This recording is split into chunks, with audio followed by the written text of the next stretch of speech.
नमस्कार। 2022 का आज अंतिम दिन और आज से इस साल का अंत और हम 2023 में प्रवेश कर रहे हैं। चलते चलते कुछ घटनाएं जो हमें द्रवित की, जो हमें कुछ कष्ट दी, जैसे कल अभी देश के प्रधानमंत्री माननीय मोदी जी की माता जी का निधन हुआ।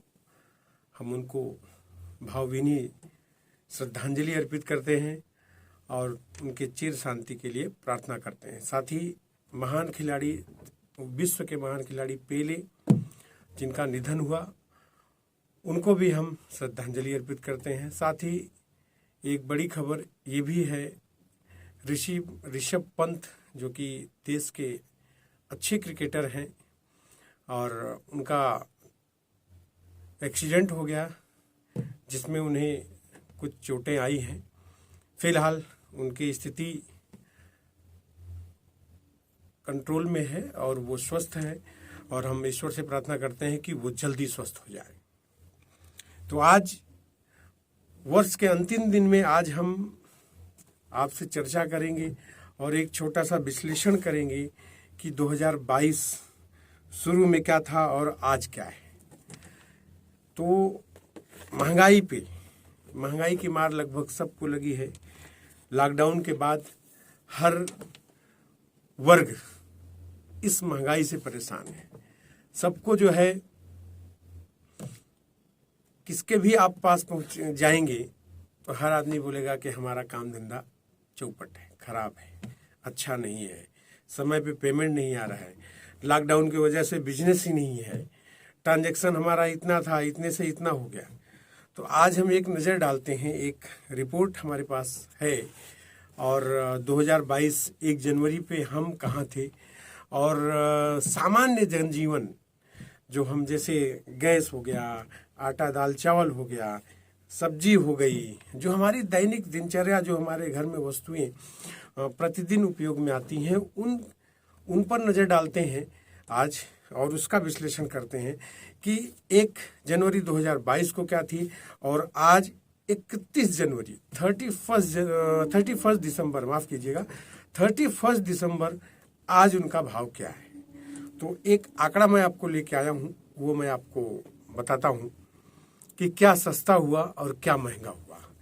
तो आज ये देखने की ज़रूरत है, क्योंकि ये काम फिलहाल विपक्ष का है, लेकिन हमारा भी काम है कि सरकार को जगाया जाए और ताकि लोगों को राहत मिले। आम जनमानस जो सामान्य व्यक्ति है, सामान्य वर्ग से आता है, उसका खर्च चले, उसकी ज़रूरतें पूरी होनी चाहिए। और महंगाई से वास्तव में हर तबका परेशान है और लॉकडाउन से तो खास तौर से, कोरोना के बाद से जो स्थितियां हैं, अभी बीच में कोरोना लग रहा था लोगों को कि कोरोना फिर से आ रहा है या फिर से हो रहा है, लॉकडाउन लग सकता है, तो लोगों का एकदम हालत खराब हो गई सोच करके कि हे ईश्वर ये दिन दोबारा ना आए। तो मैं आपको थोड़ा सा आंकड़ा बताऊंगा आज। फिलहाल इस महंगाई ने भी और लॉकडाउन के बाद में भी आपको खूब सताया है। तो आपको बताऊं कि 2022 में पहली बार घरेलू गैस सिलेंडर 1000 के पार अभी निकला है 2022 में। और जो उपयोग होने वाले सामान्य दाल चावल या दूध जैसे अन्य उपयोगी सामान जो घर में प्रतिदिन यूज होते हैं, प्रयोग में लाए जाते हैं, उनका भी भाव आज 1 साल में बढ़ा हुआ है। तो गैस सिलेंडर का दाम अगर हम देखें तो 899 रुपये 50 पैसे 1 जनवरी 2022 को था, जो अभी बढ़ करके 1053 रुपया हो गया है आज 31 दिसंबर को। पेट्रोल डीजल के दाम पे अगर हम नज़र करें तो 95.41 रुपीज़ भाव था 1 जनवरी 2022 को, आज 31 जनवरी है और आज की डेट में ये 107 रुपये के आसपास में है। आज जो है 107 रुपीज़ के आसपास में है। तो कितना बढ़ा है आप सोचिए। उसी में डीजल का देखते हैं 86.67 ये 1 जनवरी 2022 को था। आज जो है 92 रुपीज़ के आसपास में है। थोड़ा आजकल तो प्रतिदिन चेंज होते रहता है, तो वो हिसाब से मैं आपको बता रहा हूँ कि आज 92 रुपीज़ यानी 92 रुपया का रेट है। आटे पे अगर और सोयाबीन पे देखते हैं तो सोयाबीन का तेल जो है 154 रुपया था, अभी 163 रुपया है।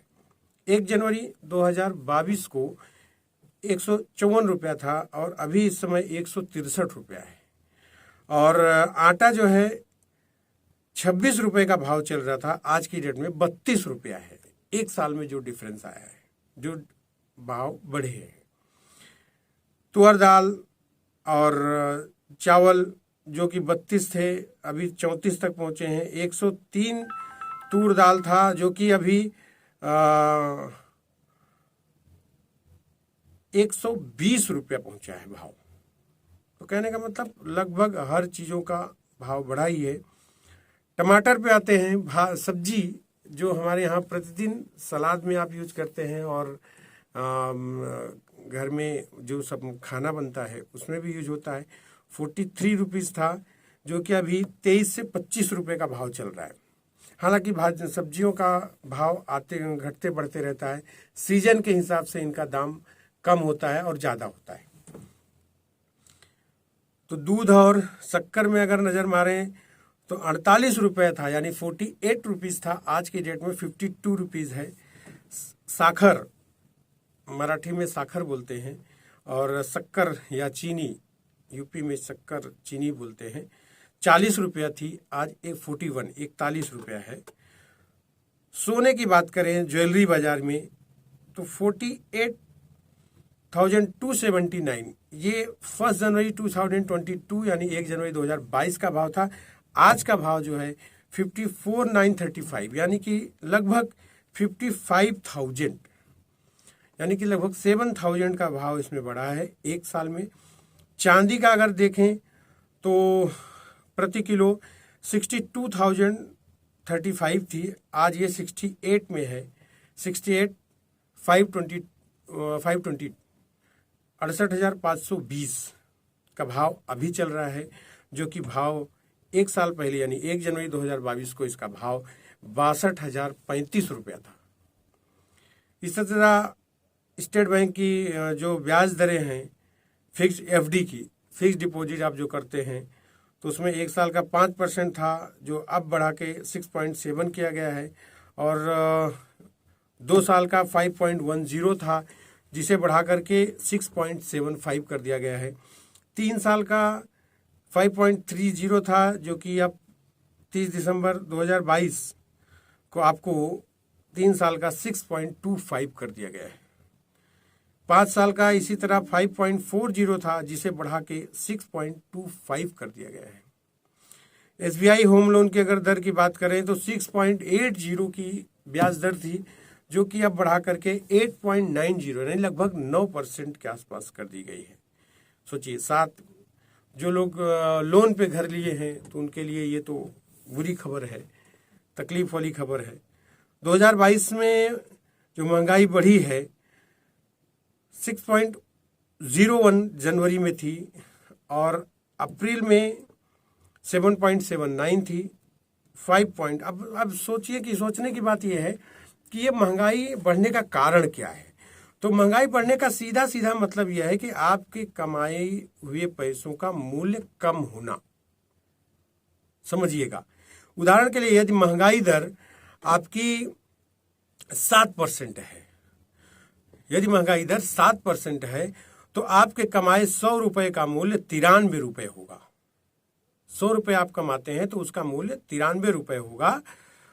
अब आप समझिए, ऐसे कई फैक्टर हैं जो किसी इकोनॉमी में कीमतों और महंगाई को बढ़ा सकते हैं, कीमतों को भी या महंगाई को, दोनों को बढ़ा सकते हैं।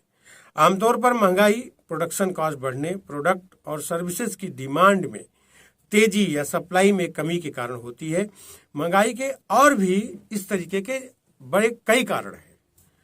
अब जैसे डिमांड पुल इन्फ्लेशन तब होती है जब कुछ प्रोडक्ट की सर्विस की डिमांड अचानक तेजी से बढ़ जाए। जैसे आपने रेमडेसिविर इंजेक्शन का देखा था, किस तरीके से मांग बढ़ी थी कोरोना में। मैं आपको एक उदाहरण दे रहा हूँ। तो लोग उसका 100 रुपए की चीज को 1000 रुपए तक वसूल के लेते हैं लोगों से, कुछ लीगल कुछ इलीगल भी। इस तरह से कुछ इकोनॉमिक सैलरी में तेज बढ़ोतरी को भी महंगाई का कारण मानते हैं। इससे प्रोडक्शन कॉस्ट बढ़ती है, ये भी समझिए। कई देश इंपोर्ट पर ज्यादा निर्भर होते हैं, वहां डॉलर के मुकाबले करेंसी का कमजोर होना महंगाई का कारण बनता है। आप समझिए, कहीं ना कहीं ये जो रशिया और यूक्रेन का जो जंग हुई, इससे भी कहीं ना कहीं महंगाई बढ़ी है, क्योंकि इसमें कई खाड़ी के देश आंतरिक और बाह्य रूप से इन्वॉल्व थे।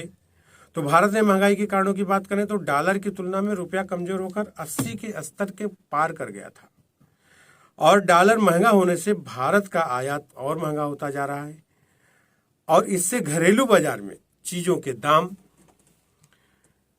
बढ़ रहे हैं।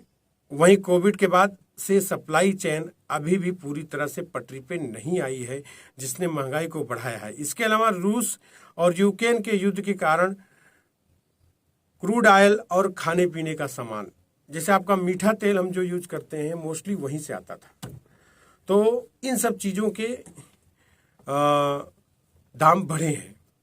अब इनको अगर कंट्रोल करना चाहिए तो कुछ टूल्स हैं जो सरकार अगर चाहे तो इनको कंट्रोल कर सकती है, जैसे इनकम टैक्स में बढ़ोतरी करके, मॉनिटरिंग पॉलिसी कर बढ़ा के, fix exchange and rate mechanism करके। इस तरीके हैं जो कि जैसे अभी जीएसटी से, तो सर्विस टैक्स जब से जीएसटी लगा है तो फिलहाल बहुत ज़्यादा रिकवरी हो रही है। जीएसटी से सरकार को रिकवरी ज़्यादा है। तो इस तरीके का जो सिस्टम गवर्नमेंट लगाती है तो गवर्नमेंट की आय बढ़ती है। जब गवर्नमेंट के पास पैसा होता है तो वो चीज़ों को थोड़ा सुलभ कर सकती है। तो ये रहे आपके एक छोटा सा आंकड़ा मैंने आपको जो बताया। तो आज फिलहाल महंगाई बढ़ी है। हम प्रार्थना करते हैं ईश्वर से कि आपका ये नया साल खूब अच्छा जाए और आप 31 खूब अच्छे से सेलिब्रेट कीजिए। और मैं आपको चलते चलते ये बता दूं कि कल मेरा यानी कि 1 जनवरी को मेरा जन्मदिन है, और मैं आप लोगों के आशीर्वाद का आकांक्षी हूँ। आप अपना आशीर्वाद हमें कमेंट में आप अपना आशीर्वाद जरूर दीजिए, और मैं आपके आशीर्वाद का इंतजार करता रहूँगा। और आप कमेंट करेंगे तो मैं उसका जवाब भी दूंगा और आपका आभारी भी रहूँगा। तो बहुत बहुत धन्यवाद। आज के लिए दोस्तों बस इतना ही, और फिर मिलेंगे अब नए साल में 2023 में। तब तक के लिए नमस्कार, और आप अपना बहुत ख्याल रखिए, और हम आपको फिर मिलेंगे एक नए विषय के साथ। तब तक के लिए जय हिंद,